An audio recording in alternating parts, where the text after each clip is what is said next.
জাতীয় খতিম ফাউন্ডেশন বাংলাদেশের পক্ষ থেকে আন্তরিক শুভেচ্ছা অভিনন্দন। সম্মানিত ওলামায়ে কেরাম, আজকে আমরা যখন এখানে উপস্থিত হয়েছি আমাদের বিশেষ একটি উদ্দেশ্য এবং দাবি নিয়েই আজকের আমাদের সম্মেলনের আয়োজন করা হয়েছে। যে বিষয়টি আমাদের ইতিপূর্বে আমাদের মাঝে যে আমাদের ওলামায়ে কেরামের অবস্থানগত, বিশেষ করে ইমাম খতিবদের অবস্থানগত যখন আমাদের কোনো ঠিকানা ছিল না, আমাদের কোনো রাষ্ট্রীয় কোনো অবস্থানে আমাদের কোনো অবদান ছিল না, আমাদেরকে সমাজের একেবারে তৃতীয় ব্যক্তি মনে করা হতো এবং অবজ্ঞার সাথে আমাদেরকে তুলনা করা হতো। সেই জায়গা থেকে শানে সাহাবা জাতীয় খতিব ফাউন্ডেশন বাংলাদেশের এই সংগঠনের মাধ্যমে আজকে এই দেশের ওলামায়ে কেরাম, এই দেশের ইমাম খতিবদেরকে জাতীয় পর্যায়ে মূল্যায়ন করার জন্য সেই জায়গাতে আমরা অবস্থান দাঁড় করিয়েছি। আজকের সম্মেলন থেকে আমি আপনাদের উদ্দেশ্যে বলতে চাই, অত্র জেলার সম্মানিত ওলামায়ে কেরামের উদ্দেশ্যে বলতে চাই, শানে সাহাবা জাতীয় খতিব ফাউন্ডেশন বাংলাদেশ এমন একটি সংগঠন এবং ওলামায়ে কেরামের ইজ্জত সম্মানকে জাতীয় পর্যায়ে এমন পর্যায়ে দাঁড় করিয়েছেন যেখানে আজকে সরকারের পক্ষ থেকে এবং নির্বাচন যে জাতীয় নির্বাচন হতে যাচ্ছে, সে নির্বাচনে বাংলাদেশের মধ্যে যে নির্বাচন পর্যবেক্ষণের জন্য শানে সাহাবার দায়িত্বশীলদেরকে আজকে এরকমভাবে নির্বাচন পর্যবেক্ষণ হিসেবে দায়িত্বরত রাখা হয়েছে এবং আগামী জাতীয় সংসদ নির্বাচনে শানে সাহাবা জাতীয় খতিব ফাউন্ডেশনের দায়িত্বশীলেরা নির্বাচন পর্যবেক্ষণ করবেন ইনশাআল্লাহ।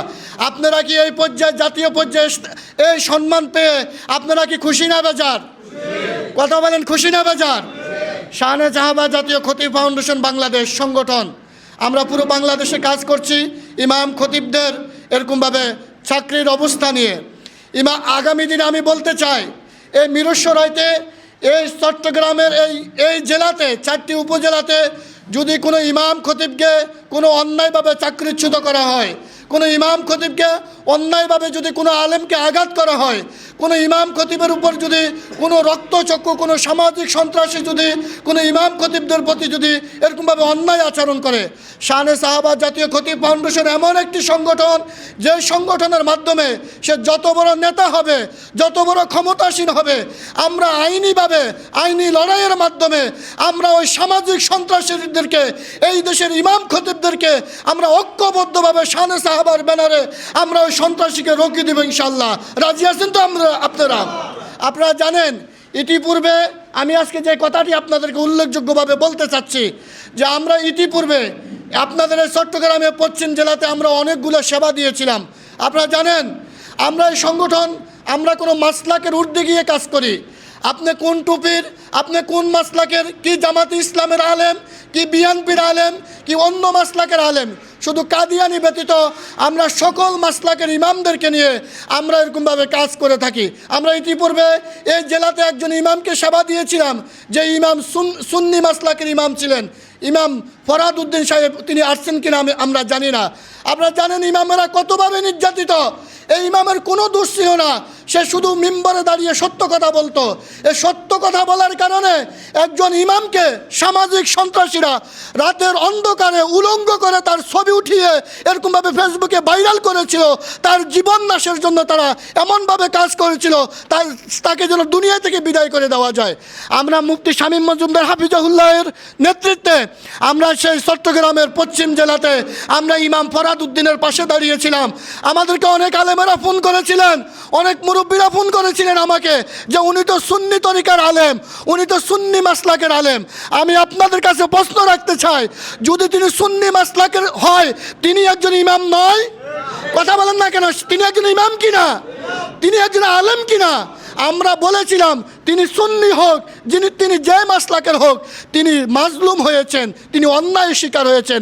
আমরা তার পাশে দাঁড়িয়েছিলাম এবং সন্ত্রাসীদেরকে আমরা আইনের মুখামুখি করে ওসি স্যারের সামনে আমরা তাদের বিচার করেছিলাম এবং সেখানে স্ল্যান্ডার স্বীকার করে এবং সেই ইমামকে আমরা বিচার পাওয়াই দিয়েছিলাম। সম্মানিত উপস্থিতি, আজকের এই সম্মেলনের মাধ্যমে আমরা জানিয়ে দিতে চাই, আমরা শুধু ইমাম ফরহাদ উদ্দিন নয়, আমরা শুধু ইমাম আব্দুল হাকিম নয়, আপনারা জানেন আজকের এই সম্মেলন মিলনে আমরা এমন একজন মানুষকে সেবা দিয়েছিলাম যে ঠাকুরদিঘি কেন্দ্রীয় জামে মসজিদের সম্মানিত খতিব ইমাম আব্দুল হাকিম সাহেবকে এরকমভাবে অন্যায়ভাবে তারা রমজান মাসে, একজন ইমামের জন্য রমজান মাস হলে এরকমভাবে আমরা বলি যে তার জন্য হলো একটা ইনকামের সিজন, রমজান মাসে ইমাম আব্দুল হাকিম সাহেবকে বিদায় করে দেওয়া হয়েছিল। আমরা মুফতি শামীম মজুমদার সাহেবের নেতৃত্বে আমরা সেই ঠাকুরদিঘি কেন্দ্রীয় জামে মসজিদে আমরা রমজান মাসে দাবি জানিয়েছিলাম যে একজন ইমামের তার এই ইনকামের সাথে, তার ইমামতের সাথে তার ছেলেদের রিজিক থাকে, তার স্ত্রীর এরকমভাবে কসমেটিকের সম্পর্ক থাকে, কিন্তু একজন ইমামকে রমজান মাসে বিদায় করে দেওয়া হবে, এর কি অন্যায় ছিল? আমরা সেখানে উপস্থিত হয়েছিলাম, ইমামের কোনো অন্যায় পাই নাই, তারাবি নিয়ে সমস্যা হয়ে তাকে বিদায় করে দেওয়া তারা প্রক্রিয়া করেছিল। আমরা তাদেরকে কমিটিদের থেকে আমরা সেই ঠাকুরদিঘি কেন্দ্রীয় জামে মসজিদ থেকে আমরা ইমাম আব্দুল হাকিম সাহেবকে আমরা 50,000 টাকা আমরা তাকে অনুদান নিয়ে দিয়েছি। কথা ঠিক না বা ঠিক? আপনারা সেখানে অনেকে উপস্থিত ছিলেন। সম্মানিত উপস্থিতি, আমার বক্তব্য দীর্ঘায়িত করতে চাই না, আমি শুধু এতটুকু বলতে চাই, আমাদেরকে নিয়ে অনেকে সমালোচনা করে, আমাদের চেয়ারম্যান মহোদয়কে নিয়ে অনেকে সমালোচনা করে, উনি নাকি লক্ষ লক্ষ টাকা খায়, আমরা নাকি কেন্দ্রীয় দায়িত্বশীলেরা আমরা নাকি লক্ষ লক্ষ টাকা দুর্নীতি করি। আমি আপনাদেরকে বলতে চাই, আপনাদের পশ্চিম জেলাতে যারা দায়িত্বশীল হয়েছেন মাওলানা শাহজালাল সাহেব সহ, আমি ওনাদেরকে বলতে চাই, আজকে পরে 1 বছরের উপরে এখানে আহ্বায়ক কমিটি আমরা দিয়েছিলাম। আপনাদের প্রতিটি প্রোগ্রামে, আপনাদের যে কোনো বিপদে আমি আমার গাড়ির তেল খরচ করে আমি আপনাদের ডাকে সাড়া দিয়েছিলাম। আজকে আপনাদেরকে উপস্থিত রেখে বলতে চাই, কোনোদিন কি আপনাদের থেকে 5 টাকা আমি নিয়েছি? কথা বলেন, আপনারা নিয়েছি? তেমনিভাবে আমাদেরকে নিয়ে সমালোচনা করে, আমাদের চেয়ারম্যান মহোদয় নাকি লাখ লাখ টাকা মেরে দেয়, আমরা কেন্দ্রীয় দায়িত্বশীলেরা নাকি আমরা লাখ লাখ টাকা মেরে দিই। আমি আজকে ওনাদেরকে সাক্ষী রেখে বলি, আমরা যেই কটা সেবা এই জেলাতে দিয়েছিলাম, আমার নিজের টাকা খরচ করে, নিজের গাড়ি ভাড়া খরচ করে আমরা সেবা দিয়েছিলাম। এবং আমরা এই কথা বলে থাকি, আমাদের স্লোগান ঐক্যবদ্ধ মিম্বর আলোকিত সমাজ নিয়ে আমরা আপনাদেরকে নিয়ে এগিয়ে যেতে চাই।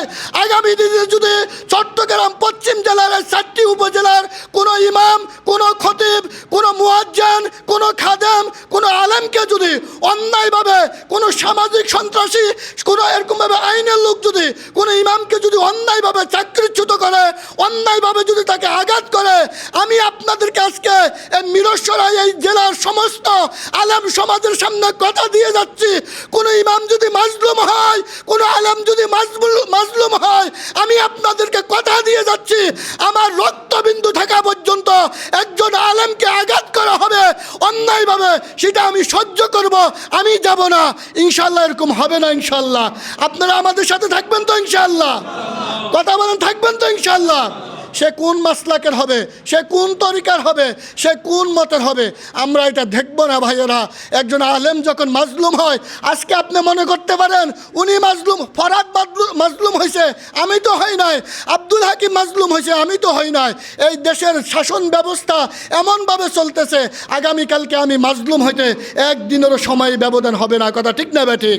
আজকে যদি আপনি একজন ইমামের বিপদে না যান, আগামীকালকে আপনার বিপদে কে যাবে? এই দেশে সবার সংগঠন আছে, কুলিদের সংগঠন আছে, রাজনৈতিক ব্যক্তিদেরকে বাঁচানোর জন্য রাজনৈতিক সংগঠন আছে, কিন্তু ইমামদের কোনো ইতিপূর্বে সংগঠন ছিল না, ইমামদেরকে বাঁচানোর কোনো সংগঠন ছিল না। কথা ঠিক না ঠিক? আপনাদেরকে আস্থার সাথে বলতে চাই, আপনারা এমন একটি সংগঠন পেয়েছেন যে সংগঠনের দায়িত্বশীলেরা আপনাদেরকে মাজলুম রেখে কখনো পিছু হটে যাবে না। আপনারা আমাদের সাথে থাকবেন তো? ইনশাআল্লাহ আমাদের সংগঠন এখন সরকারি গেজেট প্রাপ্ত এবং আলহামদুলিল্লাহ রাষ্ট্রীয়ভাবে আগামী দিনে শানে সাহাবার ব্যানারে ইমাম খতিবেরা দারুণ ভূমিকা রাখতে যাচ্ছে।